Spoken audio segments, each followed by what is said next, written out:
Herzlich willkommen zu einer neuen Folge Grusel mit mir. Ich bin Matt Chris und ich freue mich sehr, dass ihr zurückgefunden habt hier auf meinem Kanal bei YouTube. Ja, der Bonus für heute, ein neuer Kanal. Ich schaue mal nach, das ist Horrorize. Ja, frisch entdeckt. Ich dachte, wir gucken mal rein.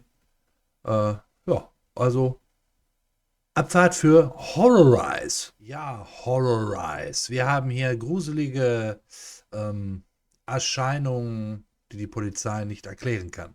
Ja, dann schauen wir mal rein. Horrorize.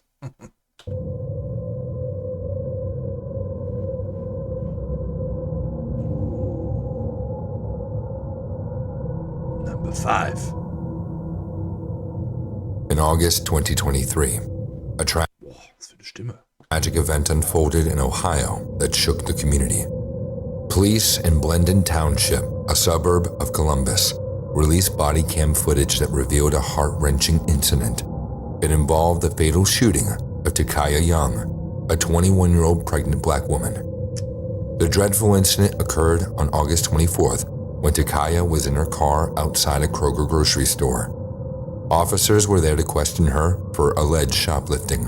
The body cam video, released on Friday, provides a chilling account of what happened next. In the footage, you can see officers attempting to engage in a conversation with Miss Young. Okay, also die Frau wurde beim Ladendiebstahl erwischt und die Polizei will jetzt halt mit ihr reden. Who is sitting in her car. One officer stands in front of her vehicle. As she appears to drive in his direction, he fires a shot directly towards her. The video captures a tense exchange between the officers and Miss Young, lasting about a minute before the shot is fired. The officer at her door repeatedly tells her to get out of the car, to which she responds, "For what?" and firmly states, "I'm not going to do that." Meanwhile, another officer, standing in front of her car, has his left hand on the car's bonnet and a gun drawn in his other hand. Takaya asks, "Are you going to shoot me?" Just moments before a single shot is fired. The officer swiftly moves out of the car's path as the shot is fired. Following the gunshot, officers are seen breaking her car window as it rolls into a brick wall near the store's entrance. Wo kam denn der Schuss her? Also ich habe das ja so verstanden, dass sie auf den Polizisten zugefahren ist, er geschossen hat. Das habe ich jetzt irgendwie, aber irgendwie sieht es nicht so aus, als wenn da geschossen worden ist. Also jetzt dann schon, weil die Polizei will ja jetzt in den Wagen rein, aber... Attempts were made to provide medical aid, but tragically, neither Takaya nor her unborn child survived the shooting. Oh. Blendon Police Chief John Belford acknowledged the tragedy and expressed condolences to Takaya's grieving family. Both officers involved, who haven't been identified, were in the parking lot for an unrelated call at the time of the incident. They were placed on administrative leave afterward. The officer of the car window has since returned to duty, but the one who fired the fatal shot remains on leave. The video was shared with Takaya Young's family before being released to the public. In the statement, the family described the shooting as a clearly criminal act. Also der andere Polizist ist, der geschossen hat, ist nicht bekannt, wer das ist. That could have been avoided. In response, the Blendon Township Police Department has requested the Ohio Attorney General's Bureau of Criminal Investigation to conduct an inquiry into the tragic shooting.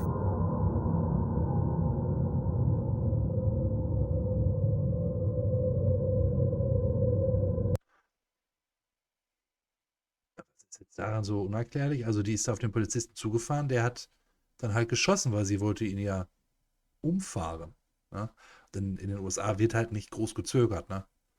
Ich meine, es ist ja auch, ja, man kann auch jemanden damit schwer verletzen, wenn man den einfach umfährt. Ne? Ich habe das jetzt nicht ganz verstanden. Ist der Polizist jetzt, ich muss noch mal einmal zurückgehen. Into a brick wall near the store's entrance. So. Attempts were made to provide medical aid, but tragically, neither Takaya nor her unborn child survived the shooting. Okay, also sie ist dabei gestorben, aber ihr Kind hat überlebt in ihrem Bauch. Ja. Tragisch. Blendon Police Chief John Gut, aber tragisch für sie. Belford acknowledged the tragedy and expressed condolences to Takaya's grieving family. Both officers involved, who haven't been identified, Die sind nicht identifiziert worden, okay? were in the parking lot for an unrelated call at the time of the incident. They were placed on administrative leave afterward. The officer of the car window has since returned to duty, Okay, der ist zurück im Dienst. but the one who fired the fatal shot remains on leave. Okay, der andere ist halt nicht wieder im Dienst, okay. The video was shared with Takaya Young's family before being released to the public. Ja gut, ne? Aber was ist jetzt da? Mysteriös, keine Ahnung. Tragisch, aber nicht mysteriös. Number 4. On a quiet morning on July 28, 2010, around 5:30 a.m., on West 10th Street in the Flats, a residential building became the stage for a daring break-in, something straight out of a movie. Two individuals with criminal intent managed to sneak into the apartment building, possibly by climbing a tree in front of it. Then, they accessed the balcony and forced open the balcony doors, gaining entry. Once inside, they realized the tenant of the apartment was peacefully sleeping, unaware of their presence. Instead of making a Grausam, das habe ich auch bei Aktenzeichen immer gehasst, solche Szenen, ne? Oh, immer ganz grausam. Da liegst du immer im Bett und schläfst und dann brechen da irgendwelche Leute ein und da habe ich auch als Kind mal ein ganz traumatisches Erlebnis gehabt. Ich habe Aktenzeichen schon sehr früh mit meinen Großeltern und meinen Eltern damals zusammen mal gesehen, so nach dem Motto, ja, vielleicht erkennt der Junge ja mal jemanden. Und da war eine Folge, da gab es halt auch einen Überfall auf ein Ehepaar und der Mann hatte halt einen Goldring an seinem Finger. Ich glaube, das war sogar an seinem Daumen oder so war der dran und den haben die halt nicht abgekriegt. Dann haben die sich eine Rosenschere genommen. So, man hat das natürlich nicht gesehen bei Aktenzeichen, sondern man hat nur diese Rosenschere gesehen, wie sie halt an dem Daumen angesetzt wird. Den Rest hat man nicht gesehen, aber es hat schon gereicht. Diese Szene habe ich bis heute nicht vergessen. Und das ist jetzt 34 Jahre her mindestens. Diese Szene geht mir einfach nicht aus dem Kopf. Ganz, ganz grausam. quick escape, they decided to explore further. Their eyes War schön, anstatt abzuhauen, gucken sie erstmal ein bisschen noch. fell upon a black leather gym bag, and without hesitation, they took possession of it. But their thievery didn't stop there. They proceeded to fill their bag with various items from the apartment.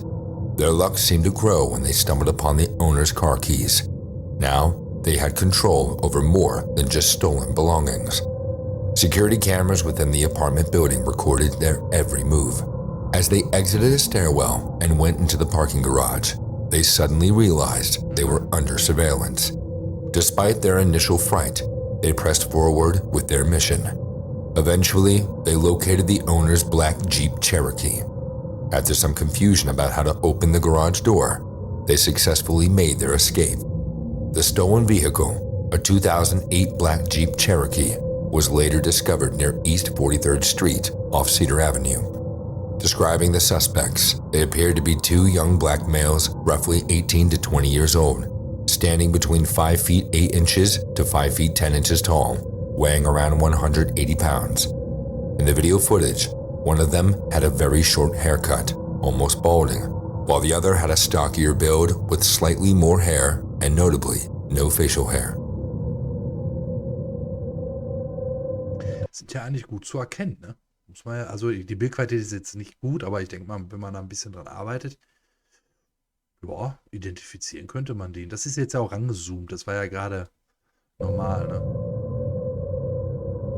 Aber okay, es scheint ja jetzt hier normale Verbrechen zu sein. Also scary finde ich das jetzt hier noch gar nicht, muss ich ganz ehrlich sagen. Also ja, natürlich, weil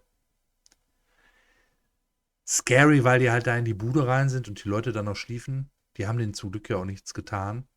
Aber das ist jetzt nicht das Übliche, was wir uns hier so ansehen. Ne? Egal, wir machen einfach weiter. Horrorize. Number 3. In the year 2022, something quite unusual unfolded in Cincinnati and parts of Indiana. People began reporting sightings of what they've dubbed zombie deer.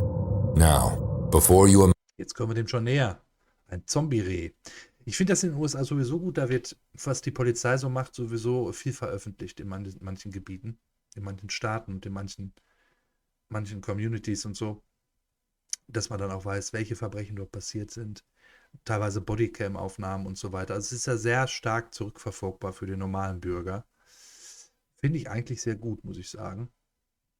Ja, davon sind wir jetzt hier noch etwas weiter entfernt. Imagine creatures out for an early Halloween trick-or-treat or craving human flesh. Let's delve into the real story. These zombie deer have been showing up in places like Coleraine Township in Hamilton County, Cincinnati, Okay, ist also öfter aufgetaucht, dieses Zombie-Reh. and even parts of Indiana. The Coleraine Township police officers had their encounter with one of these peculiar deer. When they arrived at the scene on Blue Rock Road, what they saw was baffling. The deer was standing there, seemingly lost in thought. Oddly, it paid no attention to the blaring sirens or the Und das ist normalerweise für ein Reh ist das sehr ungewöhnlich. Ne? Die rennen ja normalerweise schon weg, wenn man noch 50 Meter entfernt ist. Ne? Und die stehen da jetzt an einer belebten Straße, sind da mit Blaulicht wahrscheinlich sogar angefahren gekommen und da sind jetzt, die gehen auf den auch zu. Ne? officers shouting at it. To make things even stranger, it had patches of fur with discolored skin. According to a warden from the Ohio Department of Natural Resources, Das ist dann wohl, glaube ich, doch dann eine Krankheit, ne? Sowas wie Tollwut oder sowas. the west side of Cincinnati was experiencing an increase in these zombie deer. These creatures were suffering from a condition known as epizootic hemorrhagic disease, EHD. Notably, cases of EHD had also been reported in Indiana. Joe Caudle, a state research biologist, described EHD as a relatively common disease among deer. What's intriguing is that Indiana sees significant EHD outbreaks every 5 to 7 years, with the last major one occurring in 2019. Some counties like Franklin and Dearborn County might witness increased EHD cases a few years after these major. Das ist echt, ne, schlimm. Guck mal einmal gucken, was die Krankheit ist.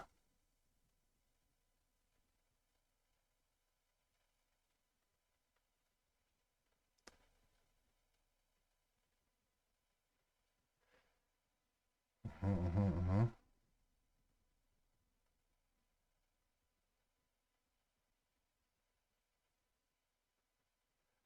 Okay. Ich habe es natürlich auch falsch geschrieben mit I. Aber wir schauen jetzt mal.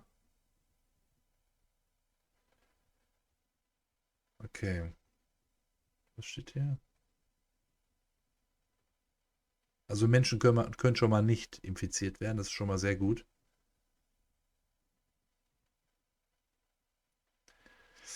Bla bla bla bla bla. Bla bla bla bla bla. Bla bla bla bla bla. Was ist das? Ah ja, okay. Also innere Blutungen und so weiter. Alles klar. Das habe ich mir schon fast gedacht bei dem Wort Hemorrhagic.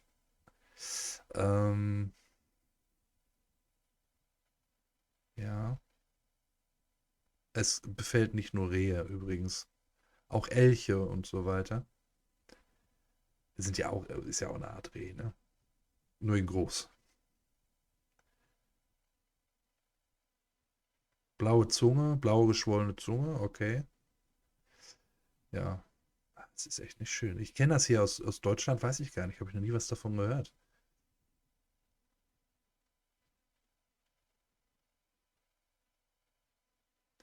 Ah ja, okay, deswegen, ja, ist übrigens auch ein Grund, warum Wildfleisch aus den USA nicht exportiert wird. Eben wegen dieser Krankheit. Ja, also grausam. Ganz, ganz schlimm, ne? Muss ich ja sagen. Major outbreaks. Strangely enough, these outbreaks are becoming more frequent, even in states where EHD was not historically common. So, the zombie deer sightings of 2022 might sound alarming, but they are essentially a result of a reoccurring, though unfortunate, natural phenomenon affecting deer populations in the region. Ja, ist halt natürlich, ne? Diese Krankheit. Sie ist grausam, aber sie gehört halt mit dazu. Um auch die Population so ein bisschen unter Kontrolle zu halten. Weil auch in den USA gehen natürliche Feinde verloren. Es gibt zwar in vielen Bundesstaaten noch Bären und so, es gibt auch Wolfsrudel in den Nationalparks und so weiter, aber die wirklichen Feinde Die Fressfeinde dieser Säugetiere sind relativ überschaubar. In den meisten Bundesstaaten. Natürlich gibt es überall Unterschiede. Es gibt ja auch Bundesstaaten mit Raubkatzen und so weiter. Aber wenn man sich die Größe ansieht von den USA, können diese Bestände an Rehen eigentlich relativ für sich existieren und sich teilweise auch unkontrolliert vermehren. Number 2. It's the early hours of July 28, 2010, around 5:30 a.m., on the peaceful stretch of West 10th Street in Ohio Flats area. What followed would become a troubling incident in history. At the center of this event stood Jadarius Rose, a mere 23-year-old at the time, who would later recount his harrowing experience to NBC News, shedding light on the fear and uncertainty that consumed him that fateful morning. It all started with what appeared to be a routine traffic stop. Rose was at the wheel of a semi-truck when a motor carrier enforcement inspector from the Highway Patrol attempted to pull him over. The reason was a seemingly minor infraction, a missing left rear mud flap. No one could have foreseen the dramatic turn of events that was about to unfold. Instead of complying with the instructions to stop, Rose made a fateful decision to keep driving. Immer die schlechteste Entscheidung. Wenn die Polizei dich anhalten will, bitte anhalten. Irgendwie kriegen sie einen ja doch immer, ne? With law enforcement officers in hot pursuit, the situation escalated rapidly. Troopers resorted to deploying stop sticks to bring the semi-truck to a halt on US Route 23. Und dann vor allem noch mit dem LKW. As Rose finally pulled over, he informed a trooper that he was on the phone with 911, introducing an added layer of complexity to the situation. Now, here's where the situation took a deeply troubling turn. Jadarius Rose, a young black man, who had later revealed that fear had been the driving force behind his actions throughout this encounter. He had been gripped by an overwhelming fear that led him to defy the initial signal to stop his vehicle. The tension in this encounter reached its zenith when Rose, with his hands raised in the universally recognized gesture of surrender, found himself under attack. Body camera footage exposed a Highway Patrol officer urgently shouting, "Do not release the dog," with his hands up. However, despite these pleas, a Circleville police officer named Ryan Speakman released a police dog that viciously attacked Rose. Consequences were swift for Officer Speakman, who was swiftly terminated from the police department due to his actions. But the controversy surrounding this incident did not end there. The Ohio Patrolmen's Benevolent Association lodged objections, contending that Speakman's termination was unjust.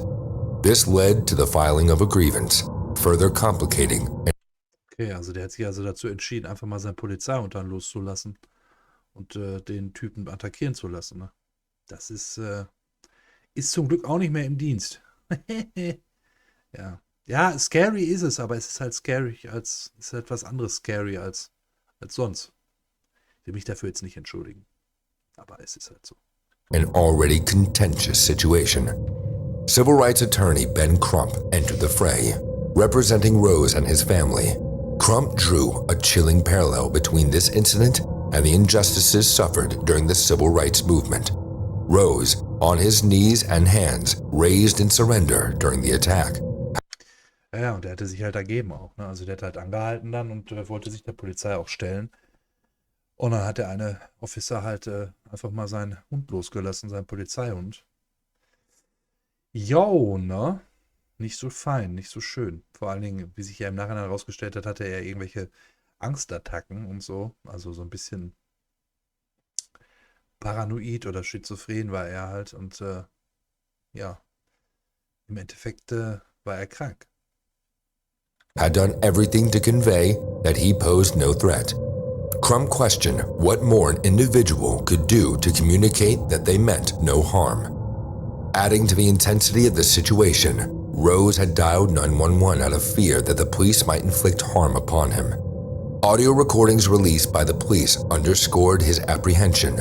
Also er hatte vorher schon Angst, dass die Polizei ihm was tut. Das ist ja dann noch tragischer. Ne? Also wenn man generell auch Angst hatte oder Panikattacken davor, dass die Polizei einem was tun möchte und dann deswegen auch einfach weiterfährt und durchfährt, sich dann doch dazu entschließt, sich zu ergeben und dann passiert tatsächlich so etwas, das ist natürlich noch viel schrecklicher. Ne? Das ist ja super schrecklich.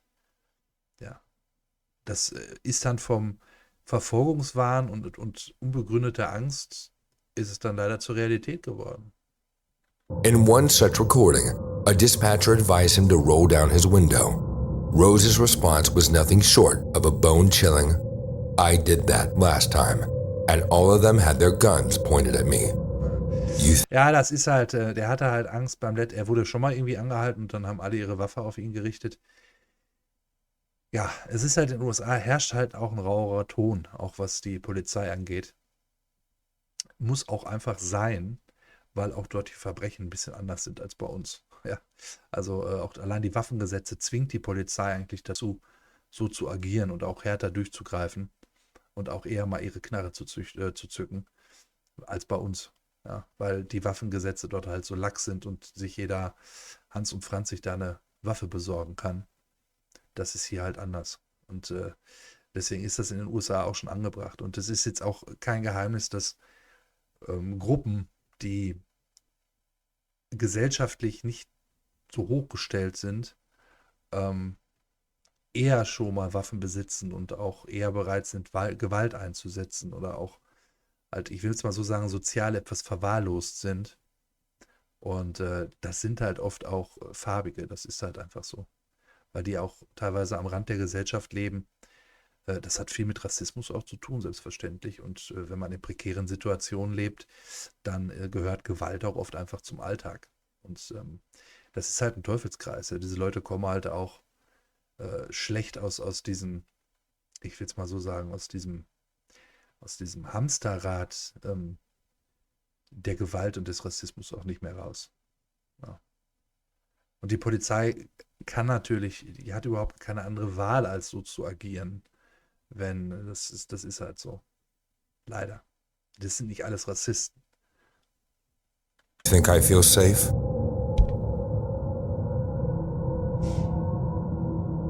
Number one. Steele Mansion, a grand old house right in the heart of Lake County, Ohio, has a history Gibt's jetzt Geisterfotos? that's like something out of a history book with a twist of the mysterious. Built back in 1867, this mansion was meant to be a fancy home for the Steele family. Mr. George Steele and his wife, Sarah, were the first to live there, and they sure made an impression. But their story took a turn. Around 50 years later, life wasn't so kind to the Steele family's finances. Okay, die Steele Family in ihrem Haus. They lost their fortune and faced some tough times. But it seems like George and Sarah loved their house too much to leave. At least, that's what they say. Even after they passed away, it's like they hung around. Naja, okay, ja, die sind halt gestorben. Die haben ihr Haus so sehr geliebt, dass sie halt da geblieben sind. Still part of the place. But they weren't alone in this ghostly cohabitation. Down in the basement, there's talk of the giggles of two little boys, like they're still playing games. There's also a ghost dog named Chester, who's Also die ganze Familie, ja. Die 2 Erwachsenen, 2 Kinder und ein Hund. Geisterhund. been running up and down those stairs for ages. And then there's an Irish maid, but she's from a different time than George and Sarah. She appears as some sort of pale blue blob, a mysterious presence that no one seems to keep watch. When the Shemakian family took over Steele Mansion in 2010, they knew they were inheriting more than just a house. They embraced the ghostly reputation and invited all sorts of people to come in and check things out. They had ghost hunters, psychics, and people who Das ist da wohl ein Foto, ja, Halloween irgendwie aufgenommen und da sind halt auch so Schleier drauf, halt weiße, ne? Ist das die Steele Family? claim to have special powers, all trying to connect with the spirits who made themselves at home. What makes Steele Mansion special is that it's not a spooky haunted house like in the movies. Instead, There's this positive vibe when you walk in through a Das sieht mir auch schon wieder fast so aus, als wenn das ein Restaurant oder irgendwie wäre, so ein Bed and Breakfast oder irgendwie sowas. Ist natürlich auch wieder schöne Werbung. Ja, ne, das ist ja das, was ich auch immer sage in den USA. Jedes Hotel hat da seine Geistergeschichte. Also vor allen Dingen Hotels, die eher in Städten liegen oder Orten, die nicht so gut besucht sind, um halt auch Touristen anzulocken. Das ist überhaupt nichts Verwerfliches. Die Geschichten sind manchmal sogar sehr spannend und sehr gut erzählt. Aber im Endeffekt ist es halt nur Werbung. Ne? Und wie soll ich da jetzt herausfinden, ob das stimmt? Wir haben ja jetzt auch überhaupt gar keinen Beweis dafür. restored rooms. The spirits aren't trying to scare anyone. They're more like friendly neighbors who've been around forever. Carol Shemakian, one of the mansion's owners, says they're like long-term residents and that they're just as much a part of the place as anyone else. Over the years, through different owners and even a fire, the Shemakian family worked hard to bring Steel Mansion back to its original glory. It's more than just a house. It's a piece of history where the past and present hang out together. Ja, that's all. Ja, das war ja jetzt mal was anderes, ne? Muss ich ja sagen. Hab eigentlich mehr mit was echten Paranormalen gerechnet, anstatt einfach nur scary als erschreckend zu übersetzen. Aber ja, warum nicht, ne? Ja. Irgendwie habe ich mir das selbst heute auch nicht so gut übersetzen können. Egal. War trotzdem interessant irgendwie. Wenn es euch gefallen hat, und in der Beschreibung der Link zum Video von Horrorize und auch zum Kanal. Und ich würde sagen, wir sehen uns morgen wieder zur üblichen Zeit. Und ja, danke fürs Einschalten. Macht's gut, haltet die Ohren steif.